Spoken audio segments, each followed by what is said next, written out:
আর চিন্তা নেই, কেন্দ্র সরকার সকলকে দিচ্ছে নাগরিকত্বের জন্য স্মার্ট কার্ড। এবার সকলেই ভারতের নাগরিক। ভারতের বৈধ নাগরিকত্ব প্রমাণ নিয়ে দীর্ঘদিন ধরে বিতর্ক চলছে। অবশেষে এই বিতর্কের সমাধান হতে চলেছে। কেন্দ্র সরকার সকলের জন্য জারি করেছে একটি কার্ড। সকলেই এই কার্ড বানিয়ে নিতে হবে, তাহলে আর কোনো টেনশন থাকবে না। ইতিমধ্যে ভোটার তালিকা থেকে ভুয়ো নাম বাদ দেওয়া প্রক্রিয়া শুরু হওয়ার পর বিভিন্ন প্রশ্ন উঠেছে। কিভাবে প্রমাণ হবে আসলেই ভারতের বৈধ নাগরিক কিনা? নির্বাচন কমিশন ইতিমধ্যে স্পষ্ট করে দিয়েছে, ভোটার কার্ড এবং আধার কার্ড নাগরিকত্বের প্রমাণ নয়। অথচ এতদিন এই দুটি নথি সরকারি কাজে প্রায় সর্বত্রই ব্যবহার হয়েছে। ইতিমধ্যে দেখা যাচ্ছে জন্ম সনদ, পাসপোর্ট থাকলেই নাগরিকত্ব প্রমাণ সম্ভব হলেও বাস্তবে অধিকাংশ ভারতীয়র কাছেই এই নথিগুলি নেই। এই ধোঁয়াশা কাটাতে কেন্দ্রীয় সরকার এবার স্মার্ট সিটিজেনশিপ কার্ড চালুর পরিকল্পনা করেছে, যেটি সকলেই বানাতে পারবেন এবং এটি বানালে সকলেই নাগরিকত্ব পেয়ে যাবেন। এই কার্ড বানিয়ে নিলে আপনি ভোটার তালিকা সার্ভে অর্থাৎ SIR থেকে শুরু করে সমস্ত জায়গায় ব্যবহার করতে পারবেন এবং নাগরিকত্ব নিয়ে আর কোনো সমস্যা থাকবে না। এই কার্ডটি এমনভাবে তৈরি করা হবে যাতে এটি কেবলমাত্র ভারতের বৈধ নাগরিকদের দেওয়া হবে এবং এতে নাগরিকের নাম, ছবি, জন্ম তারিখ, জন্মস্থান, unique citizenship number, digital signature এবং সিকিউরিটির ফিচার থাকবে। এর ফলে সমস্ত সরকারি কাজে এটি ব্যবহার করা যাবে।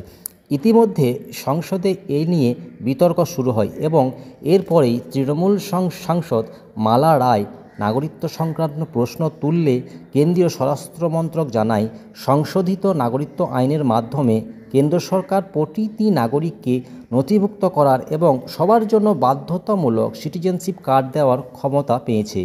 এর ফলে সকলেই ভারতের নাগরিক পেয়ে যাবেন এবং ন্যাশনাল সিটিজেনশিপ কার্ড চালুর পরিকল্পনা এখন আর গুঞ্জন নয়, বরং বাস্তবায়নের পথে। এমনকি সকল ভারতীয়কেই এই কার্ড বানিয়ে নিতে হবে। বর্তমানে নাগরিকত্ব প্রমাণ অনুযায়ী 26শে জানুয়ারি 1950 থেকে 1 জুলাই 1987 পর্যন্ত ভারতে জন্মালেই নাগরিকত্ব পাওয়া যায়। তবে প্রমাণ হিসাবে জন্ম সনদ বা স্কুল সার্টিফিকেট লাগে বা অন্যান্য প্রয়োজনীয় বৈধ ডকুমেন্ট দেখাতে হয়। কোনো ব্যক্তি যদি 1 জুলাই 1987 থেকে 30 ডিসেম্বর 2004 সাল পর্যন্ত জন্মালে বাবা মা এর যে কোনো একজনের নাগরিকত্ব প্রমাণ করতে হবে। এছাড়াও 30 ডিসেম্বর থেকে 2004 সালের পর জন্ম হলে বাবা মা দুজনেরই নাগরিকত্ব প্রমাণ দিতে হবে।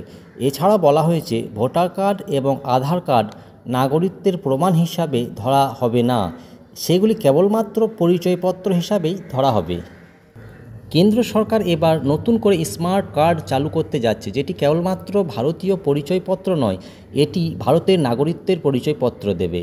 ভোটার তালিকা পরিশোধন সহজ করবে, ভুয়া ভোটার ও অবৈধ নাগরিক শনাক্তকরণে সহায়তা করবে এবং ডিজিটাল ডেটাবেসে সংরক্ষিত থাকায় দ্রুত যাচাই সম্ভব হবে। এর ফলে ভারতীয় তথ্য কেন্দ্র সরকার ডেটাবেজে থাকবে। সরকার বলছে এটি নাগরিকদের জন্য সুরক্ষা এবং স্বচ্ছতা নিশ্চিত করবে।